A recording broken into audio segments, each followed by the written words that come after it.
Hello guys, இன்றைக்கி நம்ம எங்கே வந்திருக்கோம் பார்த்தீங்கன்னா லீவி ஷோரூம் தான் வந்திருக்கோம். 50% ஆஃபர் போட்டிருக்காங்க. ஆனால் அது கீழே இன்னொன்று போட்டிருந்தாங்க, நான் அதை சரியாக கவனிக்கல. சரின்னு சொல்லிட்டு உள்ளே போயிட்டோம். ஆனிவர்சரி ட்ரிப்காக வந்து பேண்ட் எடுக்கலாம் அப்படின்னு சொல்லிட்டு நான் இவருக்கு வந்து சஜஸ்ட் பண்ணேன், நீங்கள் பேண்ட் எடுத்துக்கோங்க அப்படின்ட்டு. நான் ஆல்ரெடி ட்ரெஸ்லாம் பர்ச்சேஸ் பண்ணி இந்தியாவில் வச்சுருக்கேன். ஆனால் நான் இந்த மந்த் போகிறதா இருந்துச்சு, நான் போகலை. இந்த மந்த் இவருக்கு பர்த்டேவா, ஸோ இதுக்கு ஒரு ட்ரிப் பிளான் பண்ணியிருக்கேன், ஆனிவர்சரிக்கு ட்ரிப் பிளான் பண்ணியிருக்கேன். சரி, எதுக்கு இந்தியா போயிட்டு நம்ம வந்து நவம்பர் மந்த் போய்க்கலாம் அப்படின்னு சொல்லிட்டு இவருக்கு ஒரு பிளாக் பேண்ட் சூஸ் பண்ணோம். ஃபிட்டிங் கரெக்டாக இல்லாதனால பார்த்துட்டே இருந்தார். அதுக்கப்புறம் அவங்களே சொன்னாங்க, நாங்களே ஆல்ட்ரு பண்ணி கொடுத்துருவோம் அப்படின்னு சொன்னாங்க. பட் டைம் வந்து ஒரு 3 to 4 டேஸ் எடுத்துக்கும் அப்படின்னாங்க. 17th செப்டம்பர் வந்து வாங்கிக்கோங்க அப்படி சொல்லிட்டு இருந்தாங்க.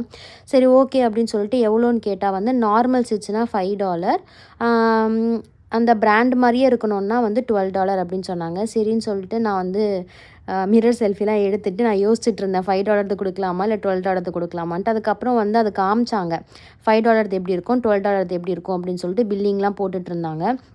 எனக்கும் வந்து லீவ்ஸில் எடுத்துக்கோ அப்படி சொன்னார். இல்லை நான் இப்போ எடுத்துக்கல, நான் வந்து வெளியில் ஒரு 3 டிஷர்ட் பார்த்து வச்சுருக்கேன், 3 டிஷர்ட் எடுத்துக்கிறேன் அப்படின்னு சொல்லிட்டு நான் வந்து டிஷர்ட் எடுத்துக்கிட்டேன். ஸோ பில்லிங் போட்டதுக்கப்புறம் அவங்களே காமிச்சாங்க, அது வந்து பார்க்க எப்படி இருக்குது அப்படின்னு சொல்லிட்டு. ஏன்னா அவங்க வந்து சாம்பிள் வச்சுருக்காங்க அவங்களுக்கு எக்ஸ்பிளைன் பண்ணுறதுக்கு.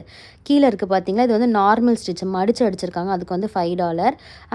ஒரிஜினல் பேண்ட் மாதிரியே இருக்கணும் அப்படின்னா அது வந்து $12. நாங்கள் வந்து ரெண்டுத்துக்குமே $12, $24 வந்து ஓகே அப்படின்னு சொல்லிட்டோம்.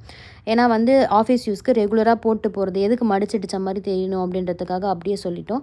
அப்புறம் பே பண்ணிவிட்டு பார்த்தேன், எனக்கு வந்து ஒரு ஒயிட் லீவிஸ் டிஷர்ட் ரொம்ப பிடிச்சிருந்துச்சு. சரி, இப்போ வாங்க வேண்டாம் அப்படின்ட்டு பில்லிங் போட்டுட்டு நான் வெளியில், இது பக்கத்துலேயே ஒரு 4-5 ஷாப் தள்ளி ஒரு கடை இருந்துச்சு, அங்கே போயிட்டு எனக்கு டிஷர்ட் வாங்கிட்டு நான் வீட்டுக்கு வந்துட்டேன். நெக்ஸ்ட் வீடியோ பார்ப்போம், பாய்.